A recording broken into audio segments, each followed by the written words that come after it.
السلام عليكم ورحمة الله. أهلا بكم مشاهدينا الكرام في هذا الفيديو الجديد حول المنتخب الوطني المغربي والمقابلة المحتملة أمام نيجيريا. هيا بنا نتعرف عن تشكيلة خط الدفاع اللي ممكن تكون في هذه المقابلة المحتملة للمنتخب الوطني المغربي أمام المنتخب النيجيري. مقابلة كتبقى قوية على جميع الجوانب، لا تمت كنظن تم تلعب في يناير لأن أصلا مبقاش الوقت، بقى نوفمبر غنلعبو مع إريتريا وتنزانيا، وبقى استعدادات ديال يناير هما اللي بقاو قبل كأس إفريقيا للأمم.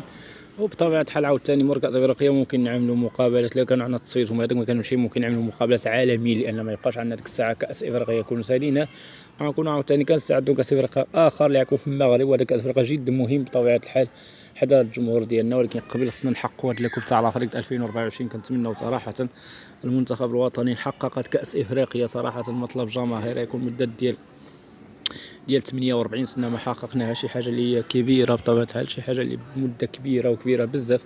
صراحه ما حققناش هذا اللقب، خصنا ضروري نحققوه للمنتخب الوطني المغربي.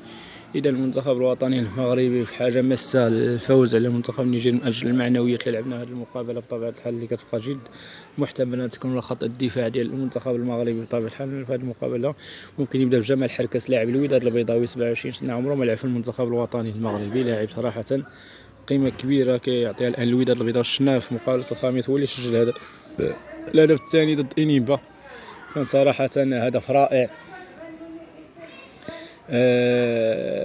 قدرة الوداد تتعدى انيمبا ب 3-0 وعاد تلقي الترجي غدا الاحد في 4 مساء في مقابله ناريه كانت في مركب محمد الخامس قبل تنقل لتونس لمقابله يوم الاربعاء بطبيعه الحال.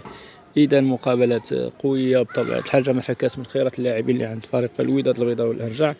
صفقه جد جيده بطبيعه الحال. نمشيو للاعب رقم 2 في خط الدفاع، هو بطبيعه الحال نايف اكرد، لاعب وسط هام الانجليزي 27 عام، حتى هو بحالو بحال حركاز. هذا صراحه تكون مغربي بحالو بحال حركاز، ولكن انا هو صنف الدوري الانجليزي من فريق وسط هام.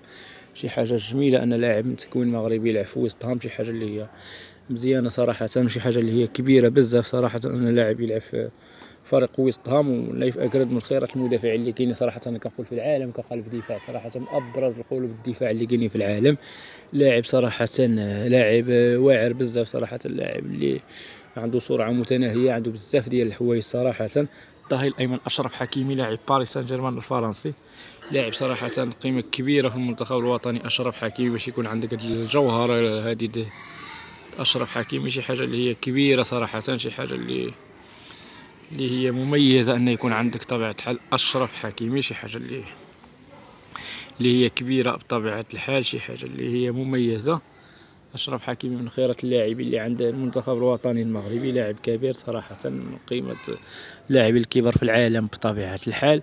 والظهير الايسر هناك كذلك ادم ماسينا لاعب اودينيزي الايطالي، ممكن يكون ادم ماسينا من اللاعبين الاكفاء اللي مش شحال هذه ما كيلعبوا في المنتخب الا الاصابه اللي بعداته بطبيعه الحال على كأس العالم. وبطبيعة الحال حرمتنا أننا نشوفوا آدم ماسينا في كأس العالم، للأسف الشديد ما شاهدناش آدم ماسينا في كأس العالم. ممكن باقي له الأيام بطبيعة الحال يقدر يخلف في هذيك كأس العالم بطبيعة الحال اللي فات. آدم ماسينا تعتبر من الأظهرة الواعرين، ماشي الواعر ولكن المتوسط، اللي ممكن يجوز لك صراحة المكان ديالو صراحة يغطيه بدون نقاش. ادم ماسينا اللي كنظن عنده تكون انجليزي ولا ايطالي، ما اكدتش من ذلك، كنظن انجليزي على ما اظن او ايطالي، المهم حنا نقولوا انجليزي. وكيبقى لاعب موهوب، لاعب مزيان، من اللاعبين الاكفاء داخل المنتخب الوطني المغربي، لاعب كفء صراحه داخل، ممكن يكون داخل المنتخب الوطني المغربي. هادشي اللي بغيت نقول، هادشي اللي كاين. شكرا للمتابعه ديالكم اخوتي، الى اللقاء والى فيديو اخر ان شاء الله، مع السلامه.